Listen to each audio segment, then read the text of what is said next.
الفاتحة.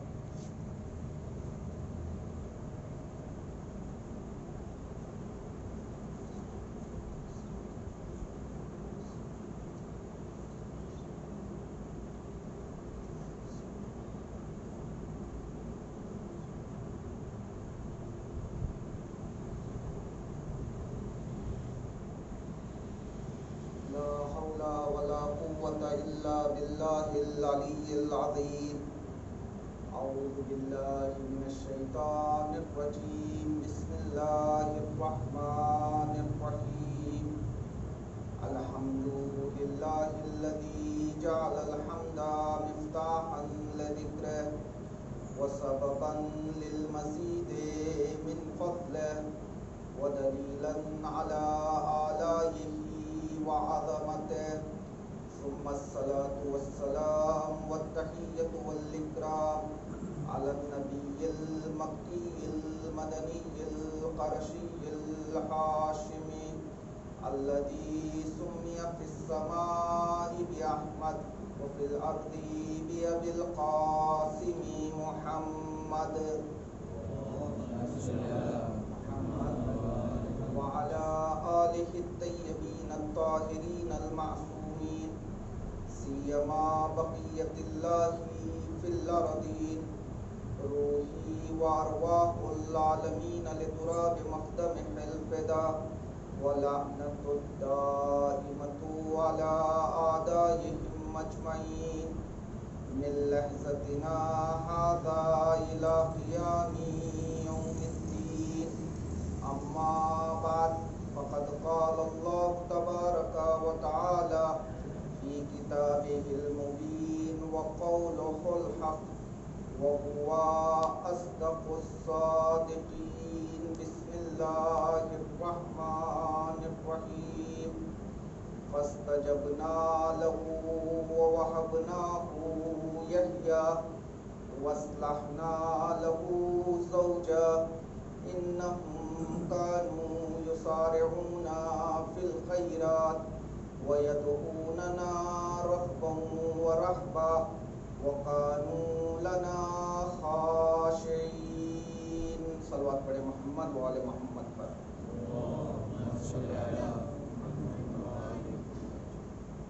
امام حسین علیہ السلام کے 30ویں کی مناسبت اور شہزادی جناب سکینہ سلام اللہ علیہا کی شہادت کی مناسبت سے اس مجلس عزا کا انعقاد کیا گیا ہے.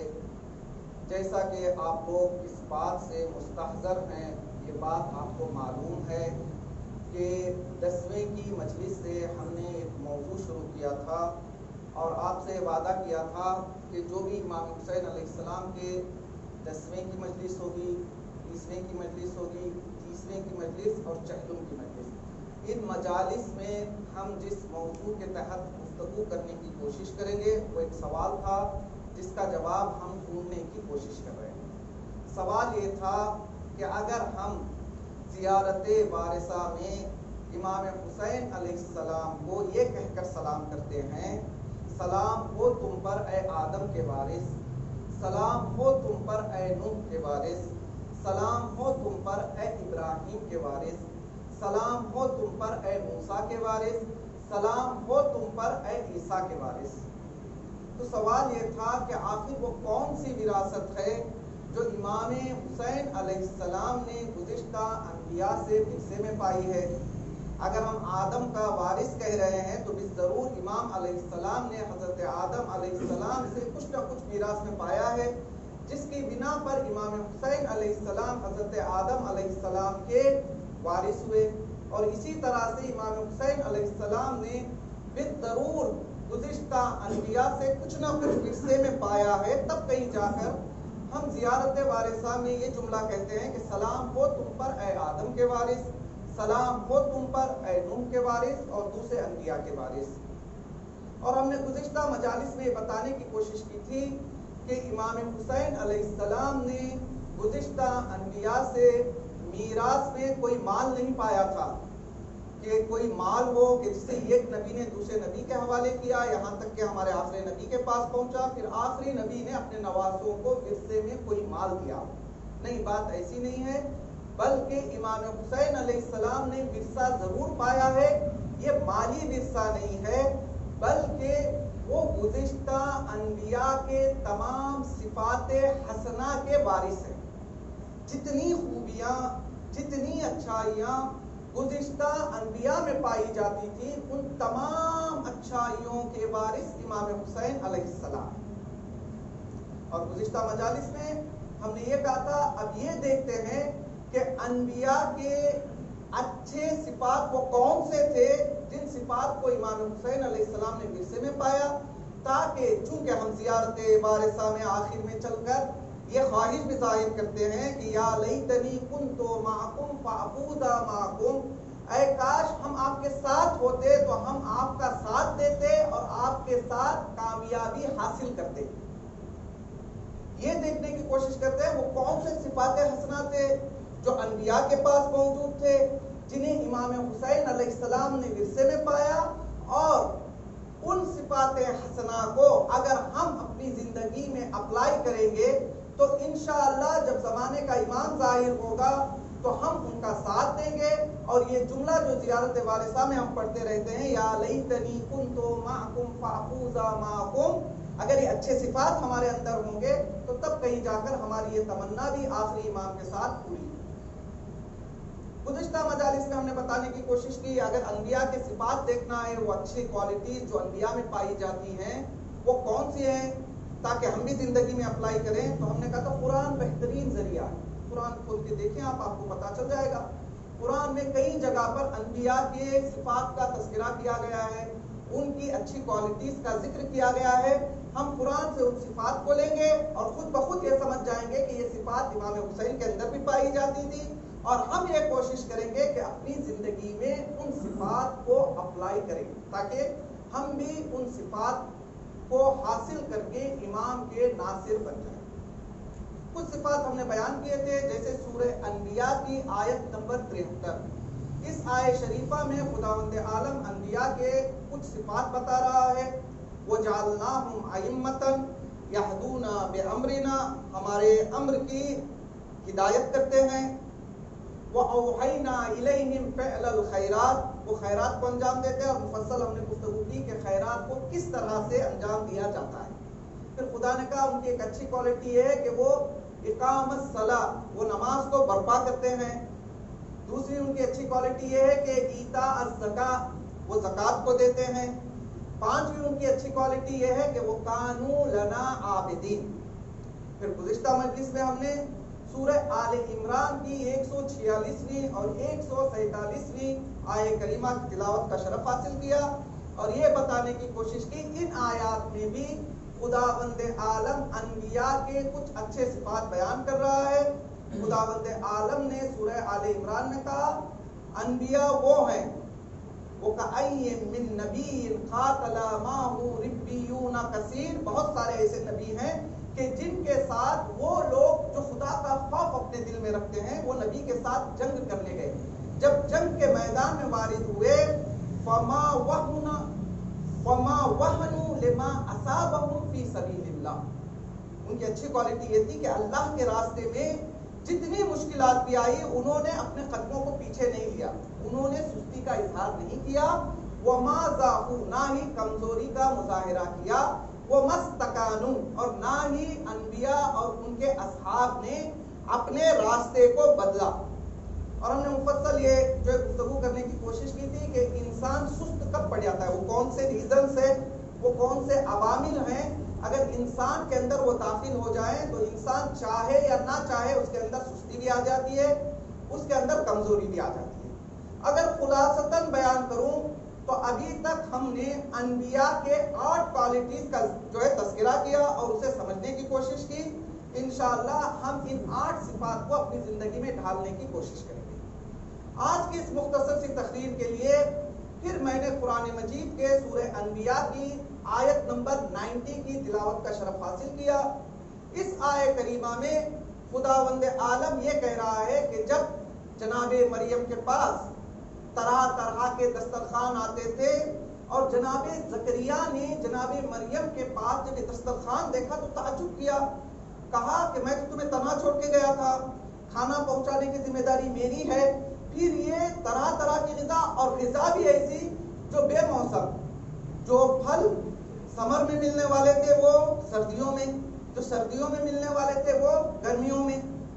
تو جناب زکریا نے جب تعجب کیا تو جناب مریم نے کہا کہ یہ سب میرے اللہ کی طرف سے نازل ہوتا ہے. اب جناب زکریا چاہتے ہیں کہ وہ بھی کچھ اللہ سے مانگے، تنہائی میں خدا کے پاس جاتے ہیں اور ایک ایسی دعا کرتے ہیں جو عام طور پہ انسانوں کے لیے وہ ناممکن ہے.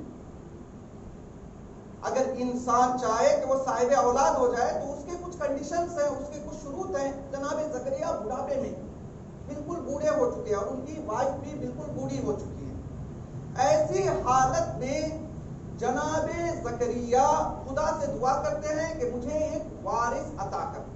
ربی لا تذرنی فردا وانت خیر الوارثین. خدا مجھے ایک وارث دے دے، میں جانتا ہوں کہ تو بہترین وارث دینے والا ہے. اب جناب زکریا کی دعا قبول ہوئی. جناب ایلزبتھ کے یہاں بچے کی ولادت ہوئی، اور اسی چیز کا تذکرہ خداوند عالم سورہ انبیاء کی آیت نمبر 90 میں کر رہا ہے. خداوند عالم یہاں پہ یہ کہہ رہا ہے فاستجبنا لہ، جو زکریا نے دعا کی تھی ہم نے ان کی دعا کو قبول کر لیا. اور وَوَهَبْنَا لَهُ یحییٰ، ہم نے دعا کی قبولیت کے بدلے میں حضرت زکریا کو یحییٰ عطا کیا. پھر اس کے بعد خدا کہتا ہے وَأَصْلَحْنَا لَهُ زَوْجًا، یعنی جو کچھ ایک فرزند کو لانے کے لیے جو ان کے اندر کنڈیشن نہیں تھے، ان سارے کنڈیشنز کو ہم نے مہیا کیا، آمادہ کیا. کیوں کیا؟ خدا کہہ رہا ہے کہ اگر میں نے زکریا کی دعا کو قبول کیا، عالم ضعیفی میں، بڑھاپے میں اگر میں نے زکریا کو یحییٰ جیسا فرزند عطا کیا، اگر میں نے جو کچھ ان کے اندر شرائط موجود نہیں تھے ان شرائط کو میں نے دوبارہ سے زندہ کیا، خدا کہہ رہا ہے کہ میں نے یہ سب کچھ کیوں دیا؟ آگے آیت میں خدا کہتا ہے میں نے ایسے ہی نہیں دے دیا، بلکہ میں نے یحییٰ، زکریا اور ان کے پورے خاندان میں 3 اچھی کوالٹیز دیکھی. یہ کوالٹیز مجھے پسند آئی تو لہذا میں نے انہیں یحییٰ عطا کیا. اب خدا نے بتایا انہم کانو، میں نے اس لیے جناب زکریا کو جناب یحییٰ عالم ضعیفی میں عطا کیا. انہم کانو، کیونکہ وہ لوگ ایسے تھے کہ جن کے اندر 3 طرح کی کوالٹیز پائی جاتی. سب سے پہلی کوالٹی جس کی وجہ سے میں نے عالم ضعیفی میں حضرت زکریا کو باپ بنایا، پہلی اچھائی ان کے اندر اور ان کے خاندان کے اندر، چونکہ یہاں انہو کا لفظ نہیں ہے بلکہ انہم کانو، یہ سارے لوگ ایسے لوگ تھے کہ جن کے اندر یسارعون فی الخیرات، یہ لوگ ایسے تھے جو خیر کے کام میں، خیرات کو انجام دینے میں سبقت حاصل کرتے تھے. دیکھیں پچھلے مجلس میں ہم نے کہا فعل الخیرات، خیرات کو کس طرح سے انجام دیا جائے، لیکن اس آیت کریمہ میں خداوند عالم کہہ رہا ہے صرف خیر کو انجام دینا بھی کافی نہیں ہے، بلکہ جب تمہارا ارادہ ہو کہ تم خیر کو انجام دو تو تمہیں چاہیے کہ تم سبقت حاصل کرو. نہیں، میں مثال کے ذریعے بات واضح کرتا. مثال کے طور پر میں نے آپ سے کہا کہ کار چلا کر لے آئیے، کار کو ڈرائیو کیجئے اور مجھ تک آئیے. بالکل اسی طرح سے اللہ نے گزشتہ آیت میں کہا کہ فعل الخیرات، حکم دیا کہ خیرات کو انجام دو. نہیں، کبھی کبھی کیا ہوتا ہے میں شرط لگاؤں گا، میں کہوں گا کار ڈرائیو کر کے آپ کو جو ہے مجھ تک پہنچنا ہے، لیکن میری شرط یہ ہے کہ اس وقت میں آپ کے پاس آؤں گا یا آپ کی ڈرائیونگ کو مانوں گا جب آپ کار تو چلائیں گے لیکن سامنے والے سے پیچھے نہیں رہیں گے. سامنے جو گاڑی جا رہی ہے اس کے برابر چلتے ہوئے آپ کو مجھ تک پہنچنا ہے. نہیں، کبھی کبھی جیسے ریس کا مسابقہ ہوتا ہے تو وہاں شرط یہ نہیں کار چلانا تو سب جانتے ہیں، سب لوگ جا کے کمپٹیشن میں پارٹیسپیٹ ہوتے ہیں، لیکن سب کو انعام نہیں دیا جاتا. نہ ان لوگوں کو انعام دیا جاتا ہے جو دوسری گاڑیوں سے پیچھے رہ جاتے ہیں، نہ ان لوگوں کو انعام دیا جاتا ہے جو دوسری گاڑیوں کے برابر رہتے ہیں، بلکہ ان لوگوں کو انعام کا مستحق سمجھتے ہیں جو سامنے والی گاڑی کو اوورٹیک کر کے آگے نکل جاتا ہے.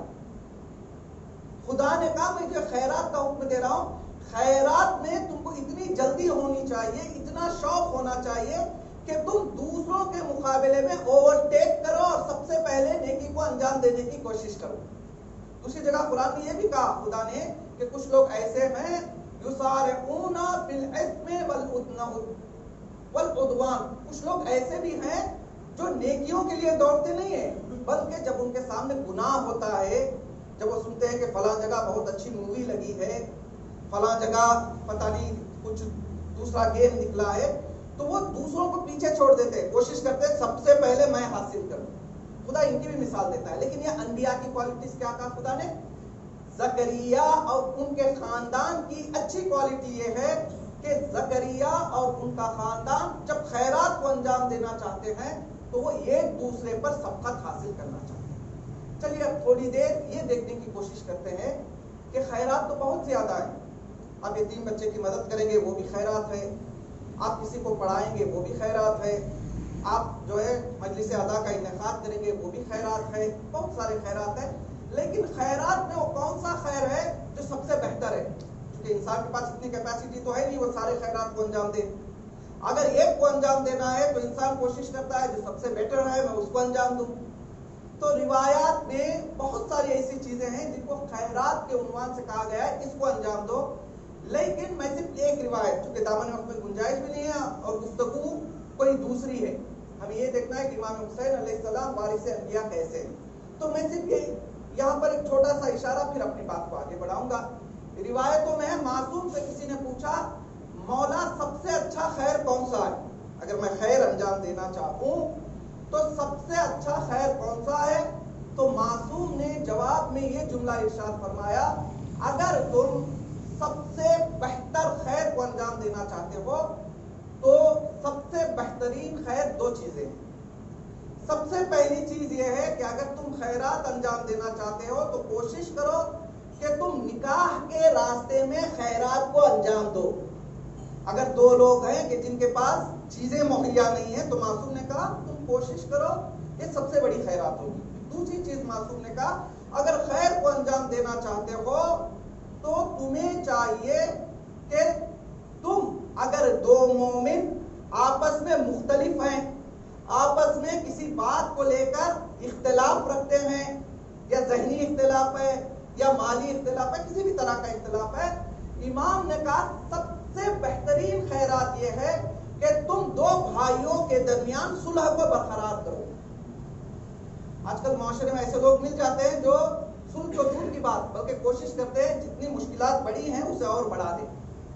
اگر معصوم یہ کہہ رہے ہیں کہ سب سے اچھا خیر کام یہ ہے کہ صلح کرانا، تو خود بخود عقل سے یہ نتیجہ نکلتا ہے کہ سب سے بدترین کام دو لوگوں کے درمیان اختلاف کرانا ہے.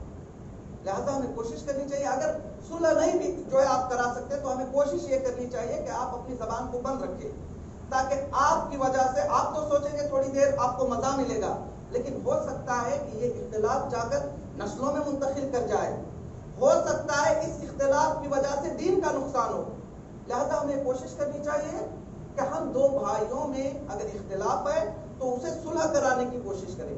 اگر صلح نہیں کرا سکتے تو پھر آپ خاموشی اختیار کریں تاکہ آپ گناہ میں مبتلا نہ ہو جائیں. تو عزیزان گرامی، خداوند عالم نے کہا میں نے زکریا اور اس کے خاندان پر یہ جو رحم کیا ہے کہ عالم ضعیفی میں ان کے گھر ایک فرزند کو بھیجا ہے. یہ ایسے ہی نہیں ہے بلکہ ان کے اندر کچھ اچھی کوالٹیز تھی جس کی بنا پر میں نے حضرت زکریا کو یحییٰ جیسا بیٹا عطا کیا. سب سے پہلی کوالٹی یہ تھی کہ وہ لوگ یسارعون فی الخیرات. دوسری کوالٹی جو زکریا اور ان کے گھر والوں کے اندر تھی جس کی وجہ سے اللہ نے انہیں بیٹا عطا کیا، خدا کہتا ہے کہ وَيَدْعُونَنَا رَغْبًا وَرَهْبًا. حضرت زکریا کے گھر والوں کی مجھے یہ کوالٹی پسند ہے کہ نہ تو وہ ہمیشہ خوش ہو جاتے ہیں نہ ہمیشہ مایوسی میں رہتے ہیں، بلکہ ان کے اندر امید بھی موجود ہے اور خدا کا ڈر بھی موجود ہے. نہیں، بات کو سمجھانے کے لیے پھر میں پہلی والی جو ہے مثال کو دہراؤں گا. اگر آپ ڈرائیو کر کے مثال کے طور پر ٹانگا سے دارالسلام جانا چاہ رہے ہیں تو اگر آپ کے اندر ڈر ہے تب بھی آپ صحیح سلامت نہیں پہنچ سکتے. اور آپ کے اندر شوق ہے تب بھی آپ صحیح سلامت نہیں پہنچ سکتے. اگر ڈرائیونگ کرتے وقت آپ کو یہ ڈر ہے, صرف اور صرف ڈر ہے کہ کہیں مجھ سے ایکسیڈنٹ نہ ہو جائے, اب یہ ڈر آپ کو آگے بڑھنے نہیں دے گا. آپ کو ٹانگا سے نکلتے نکلتے پتہ نہیں کتنا ٹائم لگ جائے. نہیں, اس کو پلٹیے. آپ کے اندر ڈر نام کی کوئی چیز نہیں. آپ کہتے ہیں میں بہت ہی زیادہ بریو ہوں. آپ گاڑی چلا کر جا رہے ہیں, ڈر نہیں ہے, صرف آپ کو سامنے والے سے ملنے کا شوق ہے. ڈر نہیں ہوگا, شوق ہوگا, تو شوق کے چکر میں گاڑی جلدی چلے گی. صلوات پڑھے محمد وآل محمد پر. اگر ڈر نہیں ہے, صرف اور صرف شوق ہے, تو شوق کے چکر میں آپ کے ذہن میں صرف یہ بات ہے کہ میرا عزیز جو دارالسلام میں میرا انتظار کر رہا ہے, صرف اور صرف مجھے اس سے جا کے ملنا ہے. چونکہ ڈر نہیں ہے, نہ پولیس کا ڈر ہے, نہ ٹریفک رولز کا ڈر ہے, نہ اپنی جان کا ڈر ہے, نہ جو ساتھ میں بیٹھے ہیں ان کی جان کا ڈر ہے. صرف انسان کے ذہن میں یہ ہے کہ کسی طرح سے میں دارالسلام پہنچ جاؤں. تو یہ انسان بھی کامیاب ہونا بہت مشکل ہے. لہذا دین اسلام میں بھی تاکید کی گئی ہے کہ صرف ڈر نہ ہو کہ ہم جو ہے اگر عبادت بھی کریں تو کہیں ایسا نہیں کہ ہم سے جنت چھین لی جائے گی, یا صرف اور صرف شوق بھی نہ ہو. بعض لوگ ہوتے کہتے کسی چیز کی ضرورت نہیں ہے, شوق ہے صرف جنت کا. نماز نہیں پڑھوں گا, جنت چاہیے. روزہ نہیں رکھوں گا, جنت چاہیے. حرام غذا کھاؤں گا, جنت چاہیے. خیرات نہیں کروں گا, جنت چاہیے. صرف شوق ہے. نہیں, جنت نہ شوق سے ملے گی, نہ صرف اور صرف ڈر سے ملے گی, بلکہ انسان کے اندر دونوں پہلو ہونے چاہیے. انسان کے اندر ڈر بھی ہونا چاہیے اور انسان کے اندر شوق اور امید بھی ہونا چاہیے. اسی لیے خدا نے کہا چونکہ زکریا کے خاندان کے اندر ایک ایسی کوالٹی ہے کہ وہ پوری طرح سے ڈر میں بھی مبتلا نہیں ہے, پوری طرح سے امید پر بھی تکیہ کیے ہوئے نہیں ہے, بلکہ ان کے اندر امید بھی ہے اور ڈر بھی ہے. لہذا یہ کوالٹی مجھے بہت زیادہ پسند آئی, میں نے زکریا کو یحییٰ دے دیا. یہ دوسری چیز. تیسری کوالٹی کیا ہے جو جناب زکریا اور ان کے جو خاندان کے اندر ہے, جس کی وجہ سے اللہ نے جناب زکریا کو یحییٰ عطا کیا؟ خدا کہتا ہے کہ پہلی کوالٹی ہے کہ وہ یسارعون فی الخیرات, وہ خیرات کے کام میں پیچھے نہیں رہتے بلکہ کوشش کرتے ہیں دوسروں سے پہلے میں جاؤں. دوسری کوالٹی یہ ہے کہ یدعوننا رغبا ورہبا, ان کے اندر ڈر بھی ہے اور امید بھی ہے. تیسری کوالٹی جس کی وجہ سے میں نے زکریا کو یحییٰ عطا کیا, وہ کوالٹی یہ ہے کہ وہ کانوا لنا خاشعین. زکریا اور ان کے گھر والوں کے اندر خشوع پایا جاتا تھا. دیکھیے خشوع کیا ہے پتہ ہے آپ کو؟ ایک ہوتا ہے عبادت انجام دینا, میری ڈیوٹی ہے میں عبادت انجام دے رہا ہوں, نہیں بلکہ دل کے اندر خدا کا خوف لے کے, جیسا کہ ہم لوگ نماز عصر کی دعا میں بھی کیا کہتے ہیں, من قلب لا تخشع, ایسا دل کہ جس کے اندر خشوع نہیں ہے. کہتے ہیں میں ایسے دل سے اے اللہ پناہ مانگتا ہوں, تو مجھے ایسا دل عطا کر کہ جس دل کے اندر خشوع موجود ہے. چونکہ جناب زکریا اور جناب یحییٰ کے خاندان والوں کے اندر خشوع پایا جاتا تھا.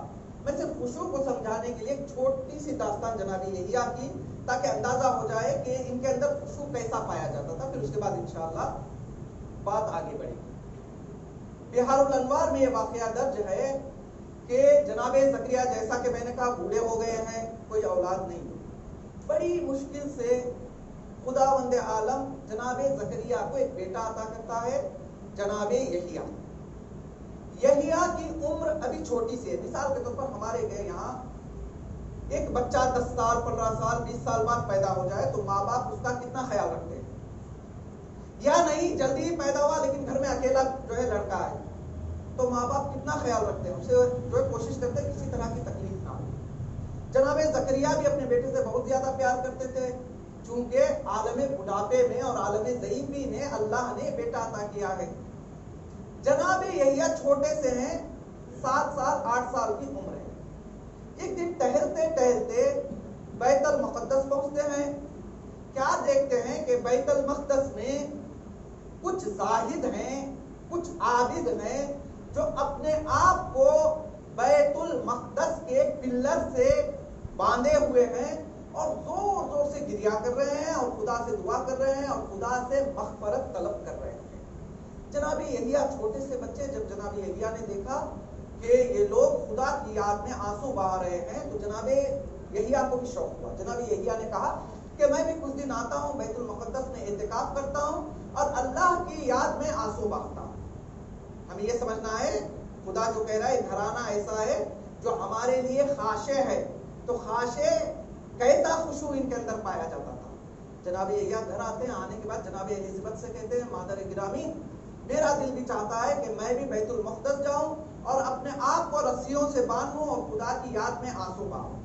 جناب الیزابت نے بہت سمجھانے کی کوشش کی، کہا نہیں بیٹا تم اکلوتے بیٹے ہو، پھر کہا تم ابھی چھوٹے ہو۔ جتنا سمجھا سکتی تھی ایک ماں جناب الیزابت نے سمجھایا، لیکن جناب یحییٰ تیار نہیں ہوئے۔ جناب الیزابت نے کہا کہ اچھا ٹھیک ہے، رات جب آپ کے بابا آئیں گے بابا سے پوچھنا، اگر وہ اجازت دیتے ہیں تو مجھے کوئی مشکل نہیں۔ جناب زکریا گھر میں والد ہوئے تو بچے نے پھر خواہش ظاہر کی، کہا بابا جان مجھے بیت المقدس جانا ہے اور وہاں جا کر عابدوں کے ساتھ عبادت بچا لانا ہے۔ جناب یہ زکریا نے بھی بہت سمجھانے کی کوشش کی، کہا نہیں بیٹا ابھی تم چھوٹے ہو۔ جناب یحییٰ ماننے کے لیے تیار نہیں ہے۔ جناب زکریا نے کہا اچھا میں تمہیں اجازت دوں گا لیکن ابھی نہیں، جب تم بالغ ہو جاؤ گے، جب تم سن بلوغ پہ پہنچ جاؤ گے تو میں تمہیں اجازت دوں گا۔ جناب یحییٰ نے کہا اچھا بابا ٹھیک ہے، مجھے آپ کی شرط منظور ہے، لیکن ذرا مجھے آپ بتا دیں کہ کیا آپ اس بات کی گارنٹی لینے کے لیے تیار ہیں کہ میں بلوغ ہونے تک زندہ رہوں؟ جناب زکریا خاموش ہو گئے اور بچے کو اجازت دی۔ ماں نے لباس تیار کیا، جناب یحییٰ بیت المقدس آتے ہیں اور اپنے آپ کو بیت المقدس کے پلر سے باندھ کر اس طرح سے گریا شروع کرتے ہیں۔ تاریخ نے بتایا کہ گریا کرتے کرتے چھوٹا سا بچہ ہے، رخسار پر زخم ہو جاتے ہیں، پانی اتنا گرتا ہے کہ رخسار پر زخم ہو جاتے ہیں۔ تب کہیں جا کر جناب زکریا درخواست کرتے ہیں اور جناب یحییٰ کو واپس لے کے آتے ہیں۔ اور تاریخ میں یہ بھی ملتا ہے کہ جب بھی جناب زکریا ممبر پر جا کر لوگوں کو کچھ ہدایت کرنا چاہتے، کچھ عذاب سے ڈرانا چاہتے تو پہلے دیکھ لیتے تھے کہیں ایسا تو نہیں کہ مجمع میں میرا بیٹا یحییٰ بیٹھا ہے، کیونکہ جناب زکریا جانتے تھے اگر عذاب کا تذکرہ ہوگا تو جناب یحییٰ کے آنسو رکنے والے نہیں ہیں، ان کی حالت خراب ہو جائے گی۔ لہذا اس قدر ان کے خاندان میں خشوع پایا جاتا تھا کہ خداوند عالم نے کہا کہ میں زکریا کو یحییٰ عطا کر رہا ہوں چونکہ اس خاندان کی 3 چیزیں مجھے بہت زیادہ پسند ہیں۔ پہلی چیز یہ خیرات میں سبقت حاصل کرتے ہیں، دوسری چیز ان کے اندر خوف بھی ہے اور ان کے اندر امید بھی ہے، تیسری چیز اس خاندان کے اندر میرے لیے خشوع پایا جاتا ہے۔ اب ایک چھوٹا سا سوال یہ ہے، اگر ہم بھی اپنی زندگی میں خشوع کو لانا چاہیں تو کیسے پہچانیں ہمارے اندر خشوع ہے یا نہیں؟ میں یہ سمجھ رہا ہوں کہ میں جو نماز پڑھ رہا ہوں وہ صحیح بھی ہے، وہ خشوع والی بھی ہے، کیا کوئی میزان ہے، کوئی ترازو ہے جس پر میں اپنے آپ کو رکھ کے دیکھوں کہ میرے اندر بھی خشوع ہے یا نہیں؟ تو خاشع انسان کی 4 علامتیں روایت میں بتائی گئی۔ کہا گیا کہ اگر یہ 4 علامتیں تمہارے اندر ہیں تو سمجھ لو کہ تم خاشع ہو، اگر نہیں ہے تو کوشش کرنا کہ یہ چیزیں تمہارے اندر آ جائے تاکہ تم خاشع والے بن جاؤ۔ پہلی چیز، کیونکہ دامن اپنی گنجائش نہیں، میں صرف اشارہ کروں گا، انشاءاللہ پھر کبھی تفصیلی گفتگو کرنے کی کوشش کروں گا۔ پہلی چیز روایت میں کہا اگر یہ دیکھنا ہے کہ تم خاشع ہو یا نہیں ہے ہو تو تم یہ دیکھو کہ جس طرح سے تم اللہ سے مجمع کے درمیان ڈرتے ہو بالکل اسی طرح سے تنہائی میں بھی ڈرتے ہو تو سمجھ لو کہ تم خاشع ہو۔ نہیں مجمع میں الگ طرح کی نماز ہے، اکیلے میں الگ طرح کی نماز ہے، مجمع میں الگ طرح کا تقویٰ ہے، جب اکیلے ہوتے ہو تو تقویٰ بالکل مختلف ہے، تو سمجھ لو کہ تم خاشع نہیں۔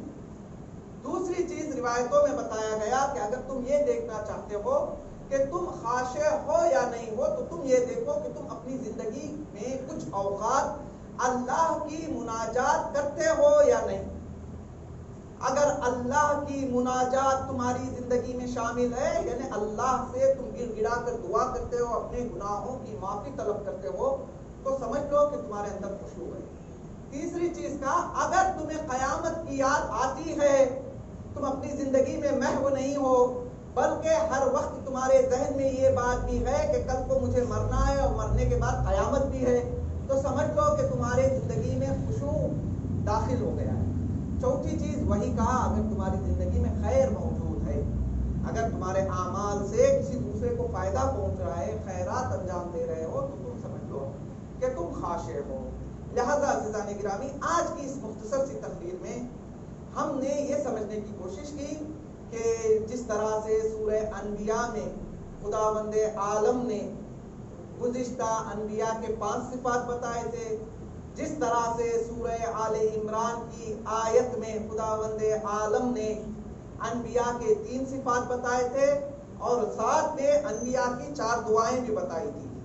وَمَا كَانَ قَوْلُهُمْ إِلَّا أَنْ قَالُوا رَبَّنَا اغْفِرْ لَنَا وَإِسْرَافَنَا فِي أَمْرِنَا وَثَبِّتْ أَقْدَامَنَا وَانصُرْنَا عَلَى الْقَوْمِ الْكَافِرِينَ۔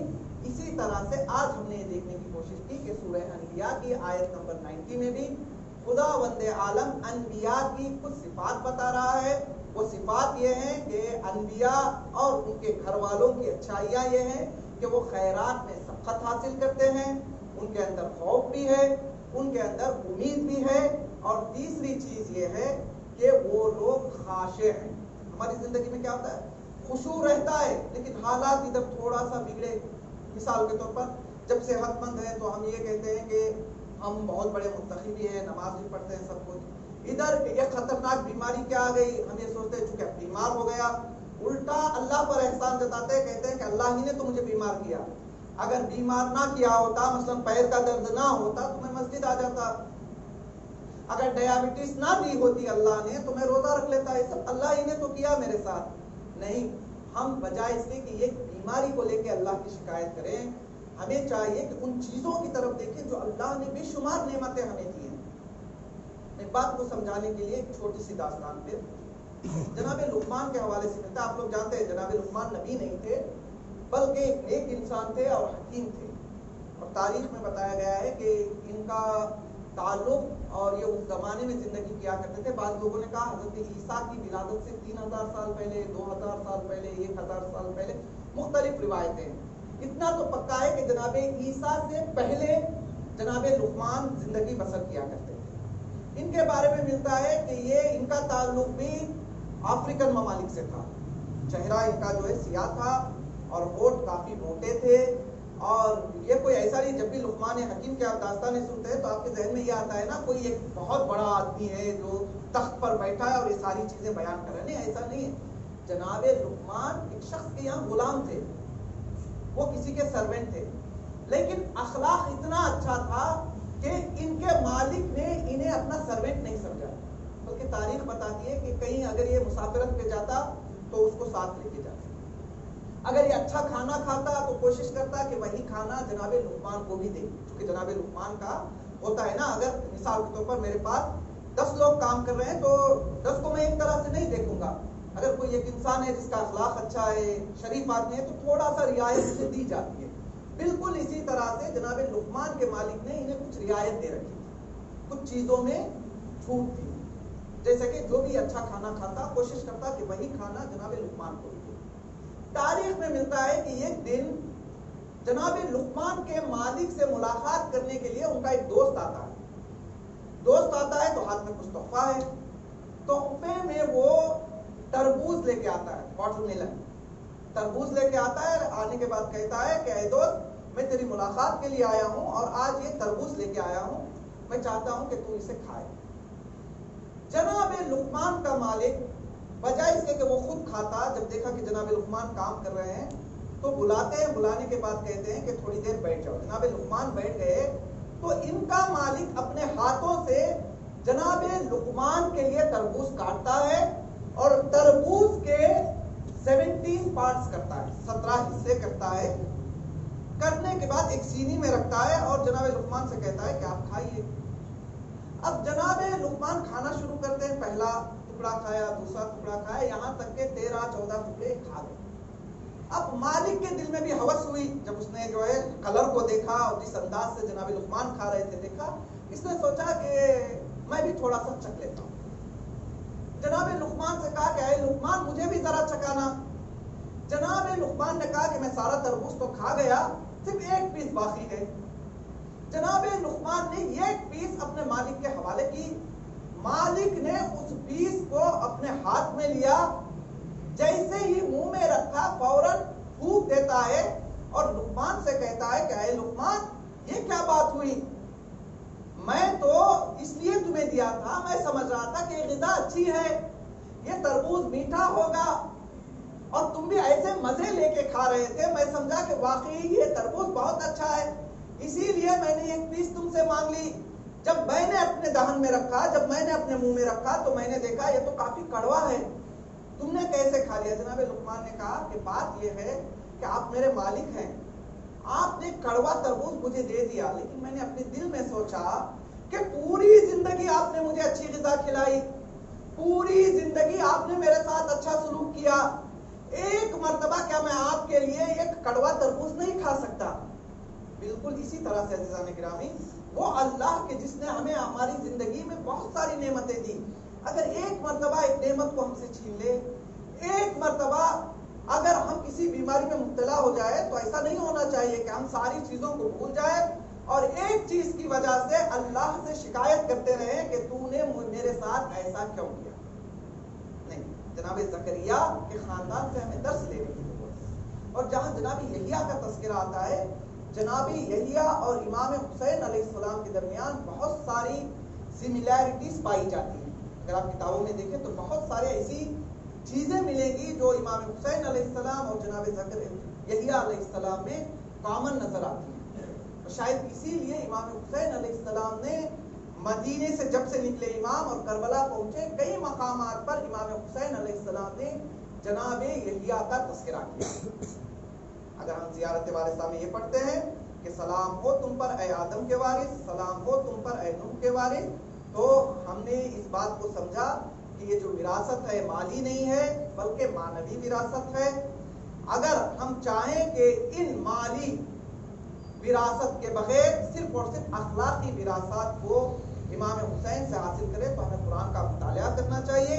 جتنے صفات انبیاء میں پائے جاتے تھے وہ سارے ہمارے رسول میں تھے، اور جتنے صفات ہمارے رسول میں پائے جاتے تھے وہ سارے صفات امام حسین علیہ السلام کی ذات میں پائے جاتے تھے۔ لیکن جیسا کہ میں نے امام حسن علیہ السلام کی مناسبت سے جو مجلس تھی اس میں بتانے کی کوشش کی، لوگ معصوم نہیں سمجھ رہے تھے، لوگوں نے سمجھا کہ رسول کا نواسا ہے، رسول نے کچھ کہا بھی ہے تو اس لیے کہا ہے کیونکہ نانا نے نواسے کی محبت میں کچھ کہہ دیا ہے۔ چونکہ یہ لوگ ان کو امام نہیں سمجھتے تھے لہٰذا لوگوں نے ان کی قدر نہیں کی۔ لوگوں نے یہی سمجھا کہ ایک طرف بنی امیہ حکومت کی لالچ میں ہے، دوسری طرف بنی ہاشم بھی حکومت کے لیے آئے، لہذا یہ جو لوگ دنیاوی نگاہ رکھتے تھے وہ لوگ بڑی آسانی سے اس بات کے لیے تیار ہو گئے کہ ہم کربلا میں جائیں، جانے کے بعد علی کے بیٹے حسین کو قتل کریں تاکہ ہمیں ہمارا مقصد مل جائے۔ جب ظلم کرنے پہ آئے تو انہوں نے یہ بھی نہیں دیکھا کہ مقابل میں عورتیں ہیں، جب ظلم کرنے پہ آئے تو انہوں نے یہ بھی نہیں دیکھا کہ مقابل میں چھوٹے چھوٹے بچے ہیں۔ بعد شہادت امام حسین علیہ السلام وہ کون سا ظلم ہے جو ان لوگوں نے اہل بیت پر نہیں کیا؟ روایت میں ملتا ہے کہ یہ قافلہ ننگی اونٹوں پر سوار ہے، ایک ایک بیوی کو ننگی اونٹ پر سوار کیا جا رہا ہے، اگر کوئی چھوٹا بچہ ہے تو کوشش یہ ہے کہ اس بچے کو بھی اس کی ماں کے ساتھ باندھ دیا جائے، لیکن ایک بچی ایسی ہے جس کے لیے کہا گیا کہ اس بچی کو اکیلی ننگی اونٹ کی پشت پر سوار کیا جائے۔ ہاں دادارو، جب سکینہ کو ننگی اونٹ کی پشت پر سوار کیا گیا اور رسیوں سے باندھا گیا، اب جیسے جیسے اونٹ چلتا تھا اونٹ کی پسلیوں سے جناب سکینہ کا سینہ ٹکراتا تھا، اب بچی کے سینے سے لہو جاری ہوتا تھا۔ آزادارو، روایات میں ملتا ہے دوران سفر ایک جگہ ایک قافلہ رکا، یزیدی فوجیں پانی پینے میں مصروف ہو گئی، ایک مرتبہ ایک لئی نے کہا کہ اے سکینہ کیا تمہیں بھی پانی چاہیے؟ بچی نے جب پانی طلب کیا تو شمر لئی نے کہا اچھا تھوڑا انتظار کر لو، پہلے میرے فوجی پی لے پھر میں تمہیں پانی پلاؤں گا۔ اب بچی نے انتظار کیا، پھر شمر لئی نے کہا اے بچی ذرا اور انتظار کرو، پہلے ہمارے جانور پانی پی لے پھر میں تمہیں پانی دوں گا۔ جب سارے فوجی سارے جانور سیراب ہو گئے، اب بچی کو اس بات کا انتظار ہے مجھے پانی مل جائے گا۔ شمر لئی پانی سے بھرا مشکیزہ سکینہ کے قریب لاتا ہے اور مشکیزے کو زمین پر گراتا ہے، پانی بہتا رہ گیا، سکینہ پیاسی رہ گئی۔ آزادارو، وہ وقت بھی آیا کہ جب یہ لٹا ہوا قافلہ زندان شام پہنچ گیا، جب سکینہ نے زندان میں یہ دیکھا کہ ہر روز کچھ پرندے ہیں جو زندان سے گزرتے ہیں، لیکن جیسے ہی شام ڈھلنے لگتی ہے پرندے واپس جانے لگتے ہیں۔ ایک دن سکینہ نے اپنے بھائی سے سوال کیا، اے بھیا سجاد مجھے اتنا بتا دو کہ یہ پرندے صبح کہاں جاتے ہیں، شام ہوتے ہی واپس کیوں آتے ہیں؟ امام نے کہا اے بہن سکینہ، یہ پرندے صبح رزق کی تلاش میں نکلتے ہیں، جیسے ہی رات ہوتی ہے اپنے اپنے گھر واپس آتے ہیں۔ پھر بچی نے بھائی سے پوچھا، اے بھیا سجاد ہم اپنے وطن کب جائیں گے؟ شاید امام نے اپنے دل میں کہا ہو، اے سکینہ میں تجھے کیسے بتاؤں کہ دوبارہ وطن جانا تمہیں نصیب نہیں ہوگا، یہی قید خانہ تمہاری آخری منزل ہوگی۔ آزادارو، وہ وقت بھی آیا کہ جب بچی نے خواب میں اپنے باپ کو دیکھا، بچی کے پاس سر کو بھیجا گیا، بچی نے اتنی شدت کے ساتھ گریہ کیا کہ سکینہ اس دنیا سے چلی گئی۔ اب جب غسل دینے کا وقت آیا، آپ کو پتا ہے کہ تاریخ میں 3 اشخاص ایسے ہیں، 3 غسل دینے والی ایسی شخصیتیں ہیں، جب انہوں نے غسل دینا چاہا تو چیخ ماری۔ سب سے پہلی شخصیت مولا کائنات کی شخصیت ہے، جب شہزادی کو غسل دے رہے تھے تو مولا نے چیخ ماری۔ دوسری شخصیت امام محمد باقر کی شخصیت ہے، جب امام محمد باقر اپنے والد کو غسل دے رہے تھے تو چیخ مار کر رونے لگے۔ اور تیسرا مقام زندان شام ہے، جہاں ایک 4 سالہ بچی کو غسل دینا چاہتی ہے، ایک مرتبہ چیخ مارتی ہے، آ کر پوچھتی ہے، اے بیوی آپ کی بچی کو وہ کون سا مرض تھا، لباس جسم سے چپک گیا۔ زینب نے رو کر کہا، اے بیوی میری بچی کو اتنے درے مارے گئے، اتنے تماچے مارے گئے کہ سکینہ کا لباس